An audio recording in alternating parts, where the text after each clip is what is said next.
The morning air was biting cold, the kind that stung the skin and turned breath into pale white clouds. 12-year-old Ethan Miller trudged along the cracked pavement towards school, his steps slow and uneven. His feet were bared, raw, and trembling in the freezing wind. Once he had a pair of sneakers. They were old, faded, and worn thin at the soles, but they had carried him everywhere, from racing his friends in the park to walking the 2 miles to school each morning. But last week, the sneakers had finally given out. The soles split apart, the fabric tore at the seams, and no matter how much tape his mother wrapped around them, they were no longer wearable. Ethan's mother worked double shifts at a local diner. The bills came first: electricity, rent, food, shoes unfortunately had to wait. She had apologized over and over, her eyes heavy with guilt, but Ethan had smiled and told her, "It's okay, Mom, I can manage," but he couldn't. Each step on the frozen sidewalk felt like walking on shards of ice. When he reached the schoolyard, the other kids noticed. Some stopped playing to stare. Others whispered to each other, their eyes darting toward his bare, blistered toes.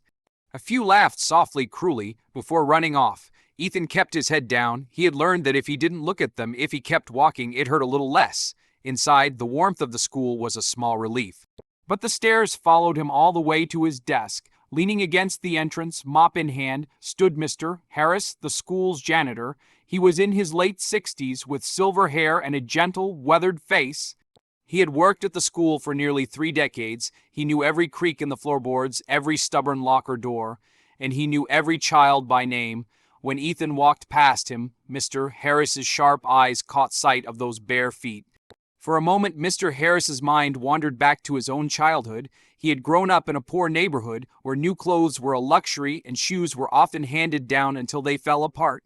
He remembered one particularly harsh winter when he'd had to walk to school in thin sandals, his toes numb by the time he arrived. He remembered the shame, the cold, the way other kids avoided him, and he remembered the day a stranger left a pair of boots on his porch. No note, no explanation, just boots, warm, sturdy, and in his size. That one small act had stayed with him all his life. Mr. Harris watched Ethan disappear into the classroom, his heart heavy. He knew that shoes couldn't solve all of Ethan's problems, but maybe they could give him a little dignity, a little hope. And so quietly he made up his mind.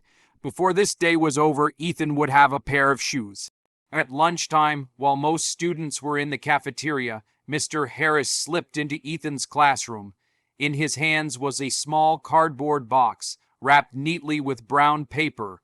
He set it gently inside Ethan's desk, along with a folded note. Then, without a word, he left. When Ethan returned from lunch, he noticed the box immediately.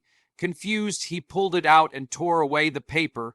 Inside was a brand new pair of sneakers, thick, warm, and strong. He ran his fingers over the smooth fabric, the bright white laces, the sturdy soles. They were perfect. His hands trembled as he unfolded the note. For a boy who walks tall, no matter the road. Ethan's eyes blurred with tears.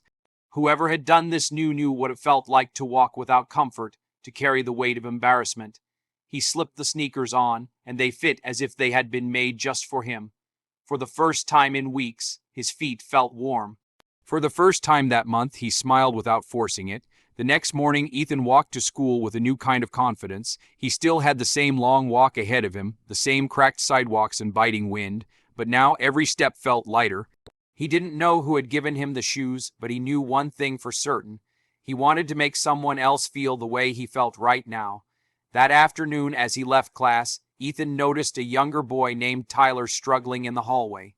Tyler's arms were full of heavy textbooks, and with each step, they slid dangerously close to falling. Without thinking, Ethan jogged over and offered to help. Tyler looked surprised, then relieved. Together, they carried the books to the library. Tyler thanked him shyly before heading inside. It was a small moment, but for Ethan, it was important. Kindness didn't have to be big. It didn't have to cost money. Sometimes it was just being there when someone needed a hand.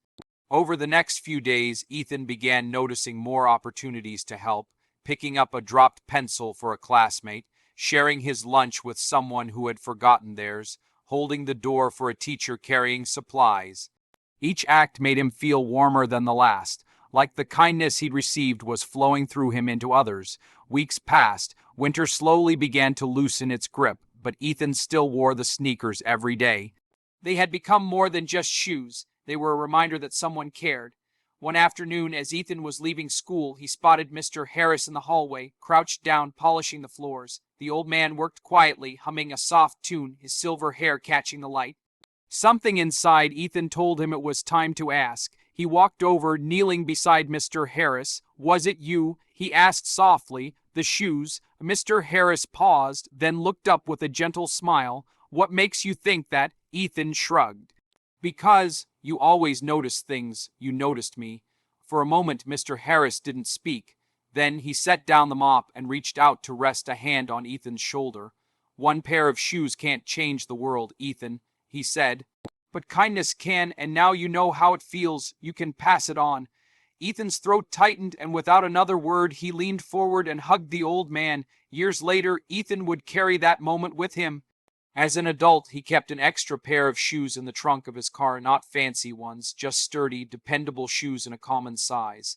And whenever he saw someone in need, he remembered Mr. Harris's words and quietly passed on the gift that had once changed his life. Because kindness, like shoes, was meant to be worn, not kept in a box. Write a conclusion on entire script.